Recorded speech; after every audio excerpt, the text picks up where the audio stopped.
Hello.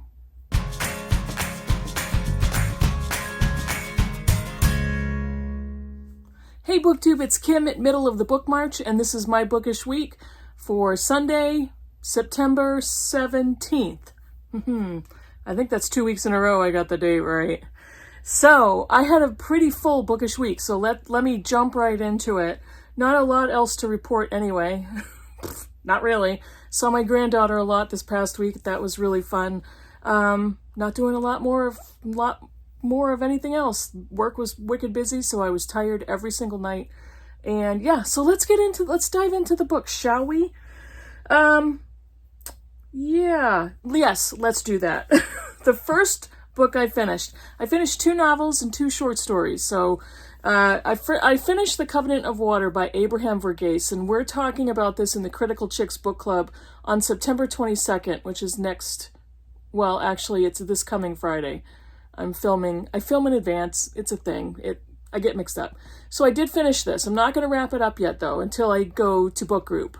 The only thing I will say is it's very long.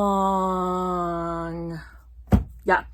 What else did I finish? I listened to Community Board by Tara Conklin on audio.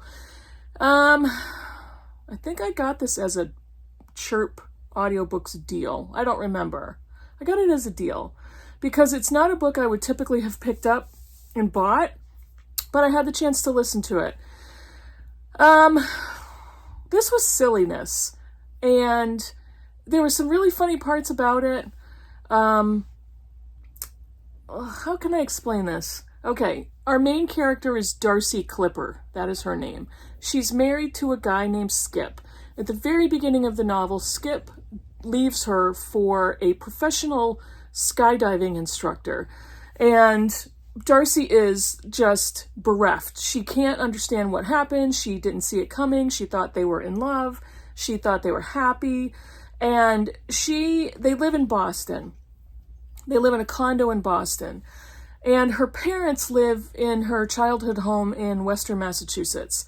So she decides that she's going to take 6 months off of work and leave her condo, rent it out, sublet it, and hide out at her parents' home. So that's what she does. She goes to her parents' home in Murbridge, a fake town in Western Massachusetts. And she gets involved in the online community board. So it's basically like a Facebook for a small town. My town has one, actually has a couple. But so she gets involved in this community board. That's the funniest part of the book, the posts on the community board. And throughout the book, the narrator recites the different posts. So those are pretty funny. Mostly they're just kind of trite and charming, but there are some kind of funny ones. This book was just meandering all over the place. It was kind of like throwing everything into the kitchen sink, trying to be clever and funny, or funny clever. But this was kind of a slapstick, physical comedy, Sandra Bullock / Meg Ryan / Amy Adams, comedy of errors, movie / sitcom kind of a book. And it sounded very white, very entitled, very privileged, very politically correct, and it was silliness. It was just trite and somewhat entertaining. I did listen to the entire book on audio, and I did finish it. It was entertaining enough to listen to in the car when I had nothing else to do and I was trapped. Just it's super light. It starts off with her husband leaving her, but the rest of the entire book, until the very end, is about a bunch of other stuff. And it's like, why bother with being abandoned by your husband and you thought you were happy, and you never think about that in the biggest chunk of the book. Blah, blah, blah. It was silliness. So then I listened to 2, did I listen? No, I listened to one short story called The Grown-Up by Gillian Flynn. This was interesting. I didn't know, it was Gillian Flynn, so I knew it was going to be somewhat gruesome, horror-ish, psychological mayhem kind of a story, and it was. It was kind of a takeoff on Turn of the Screw, and it's the story of I forgot her name, the grown-up. What was the main character's name? I don't even remember. I don't remember her name. But it's only a short story. It took me like half an hour to listen to. She is kind of a small-time sex worker and is working for I think it's a brothel, and the manager comes to her and says, "Are you somewhat psychic?" And she's like, "No." And the manager wants her to pretend to be a psychic or a mind reader or a palm reader, that type of a person. And this woman is a high school dropout. She has no other life skills. She is a con artist. So she decides to fake being some sort of psychic, spiritual guide person. So this madam of this brothel can bring in different types of customers. And so she does that. She decides, she can make pretty good money conning people and figuring out what they want to hear, tell them what they want to hear. And a woman comes in visibly upset and wants to get advice on her house. It's a big, what she says, she feels an evil presence in her home. And she wants this person, whose name I forget, I'll put it in a text here. She wants this woman to come to her house and help her figure out how to live there peacefully. And story ensues from there. The book starts off really filthy, like talking about sex work and the sex acts that this woman performs. She talks about her mother, her background, and how she got into this lifestyle. And it goes on from there. It becomes kind of a evil ghost story-ish short story. And it was interesting. The ending left me pretty disappointed. I was like, oh, that's it? That's it? So it was a Gillian Flynn psychological drama, blah, blah, blah. But it was okay. It was just okay. It was better than Community Board. And I did listen to that one on audio. If you listen to A Grown Up by Gillian Flynn on audio, make sure you do not have small children in the car. It's pretty filthy. So there you go. What's next? I read a short story. I read Unchartered Waters by Sally Hepworth. And I had just read The Good Sister by Sally Hepworth last month, I think. So, this was a short story. This one I did enjoy. This one I enjoyed a lot. This is the story of Ella, who's married to Mac. And they go on the same ship vacation every year. And I think it's a 1 week, 2 week cruise on this ship, and they have booked the luxury suite.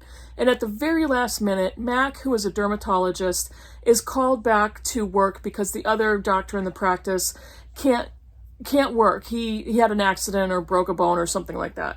So Ella goes on this cruise vacation alone. And it's the same captain of this ship, and they know each other, so they're very familiar. It's a small group. It's probably about 10 people. And everybody in the group is either with another person or there's a mother and a daughter couple that are there. So everybody is there as a couple except one other woman named Chloe. So Ella and Chloe become friends. And it's kind of the beginning of the book. Ella is talking about her marriage to Mac and how happy she is. And, she misses him, that they couldn't go on this vacation together. They do it every year. She's talking about their life together. And then plot ensues. Who is Chloe? Who is this other single woman that's on the ship with her? And the captain has everybody do an icebreaker where he goes around the circle and he has everybody tell the group, say one thing that you would be afraid to tell anybody out loud. So they have to come up with a secret. And Chloe says that she just broke up with a married man. And another woman in the group has become very judgmental, very self-righteous, has a lot of commentary on Chloe's choice of having an affair with a married man. And Ella, slowly becoming her friend, sticks up for her and lies and said, well, that's how I met my husband too, and I still married him. So the two of them have formed something in common. They have a bond. And they go on to become friendly. But there's some secrets there that come to light. And it was a really entertaining short story to read. I really enjoyed the ending. It was very different. Not really what I was expecting, but it was a really good ending. And I really did like this story. I like Sally Hepworth's writing. I didn't love The Good Sister, but I do have other books of hers that I was planning on reading. She's a very good writer, and this story I really did enjoy, so I do recommend it. Unchartered Waters. Those are the 4 short stories and books that I finished last week. I am currently reading 3 books. They're all shorties. I am reading in physical copy Hoto du Lac by Anita Brookner. This is the book that won Brookner the Booker Prize, winner of the Booker Prize. And I have had this for years. I have wanted to read it for years. I'm finally reading it. It's like 140 something pages. No, it's 184 pages. Never mind. 148, 184. It's 184 pages. Still a shorty, still a shorty. And this is the story of Edith, who has left town fairly quickly to go to a hotel in Switzerland to take a month off. She is a romance writer. She's bringing a book with her that she's trying to finish. We don't really know at the beginning of the book why she's left. Her friends have pushed her to leave. You need a month away. You need to get away. And she's kind of feeling like she's having an emotional crisis. And then that's, I think, haven't gotten very far. It's really interesting reading about the characters at the hotel that she meets and what she does with her time. And that's all I've read so far. But Anita Brookner is a favorite author of mine, and I've been dying to read this book for so long. Finally, I'm reading it. The other ones, let's see. I am listening to Long Way Down by Jason Reynolds. This is a young adult book novel about a young boy whose brother has been shot and killed by who he thinks are rival gang members. And he decides he's going to take a gun and he's going to kill the guy who he thinks shot his brother. And Long Way Down is talking about the span of time to go in an elevator from a floor to the lobby. And he has a gun in the back of his pants. And so far it's so interesting that there's such a short amount of time, and how Reynolds writes the story in that smallish chunk of time is pretty interesting. So far I'm enjoying that. And Jason Reynolds reads the book himself. The other one I'm reading on my Kindle, it is The Hothouse by the East River by Muriel Spark. And this one is weird and interesting because I'm just not that far into it. It's a married couple who I think there's spying involved. There's government work, wartime work, I think. They live in New York City, and the husband is weirded out because he doesn't think his wife's shadow falls normally. There's something wrong with her shadow, the way her shadow falls, and she's not sure if she's going mad or not. She's in therapy. She has a psychoanalyst, and I think the husband had possibly convinced her she's going mad, going crazy, and so there's a lot of tiptoeing around each other and trying to figure out what's going on. So it's piqued my interest to see what the story is about. You know, a well-to-do middle-aged couple in New York City, just trying to, I don't know, come to terms with what their experiences have been. It's interesting. It's Muriel Spark, so I thought I'd give it a shot. That is it. Whew, there was a lot of reading involved. Covenant of Water took me forever, and it's wicked, wicked, wicked long. You'll hear more next week. Let me know in the comments below what you think of any of the books or stories I talked about. Let me know what you're reading, how your reading week has been going, and I will see you in the next video. Bye, everybody.